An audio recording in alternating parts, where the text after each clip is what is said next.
Ayan, so kanina galing ako sa isang coffee shop dito malapit sa may Caloocan City Hall, sa may North Caloocan. Ang ganda niya.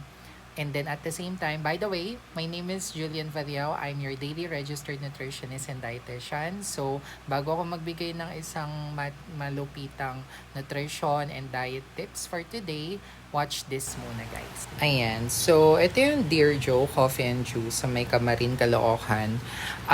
Nakaka-relax yung vibes. Hindi ko sure kung dahil lang sa ulap, maulap kasi. And para ka na sa Tagaytay. So, kanina bumisita ako dyan, no? And nag-enjoy ako. Kasi most ng mga nakita ko sa menu nila, puro superfoods. O, ayan, no. Alam nyo ba, nakalimutan ko lang yung tawag dito eh. Pero yung toppings, so may mango, may pinipig, may edamame, may seeds, tapos may grated coconut meat. Tapos, alam nyo ba guys na yan ay combination, smoothies yan, na combination of avocado, cucumber, ayan. So, ang daming tao, di ba? Proceed na tayo sa nutrition tip, no? Guys, pagkakain kayo sa labas, hindi nyo naman kailangang i-restrict or hayaan yung sarili nyo na mag-crave sa mga gusto nyong kainin. Hindi naman talaga may iwasang makakain tayo ng mga unhealthy na food items such as fried and fatty food items or yung mga sweets, ganyan.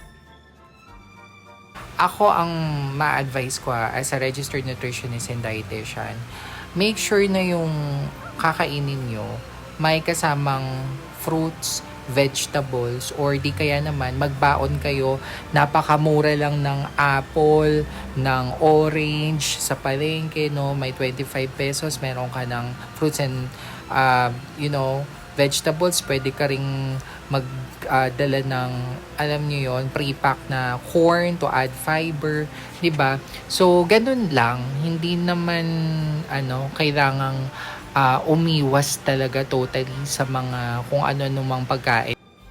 Just make sure guys na variety ang kainin ninyo. Kung alam nyong may unhealthy food items sa plato, di dagdagan nyo na lang ng healthier options. O, di ba? Nakaka-relax talaga dito guys. I hope pag nabisita kayo sa Camarin Road, Caloocan, bisitahin nyo agad yung Dear Joe.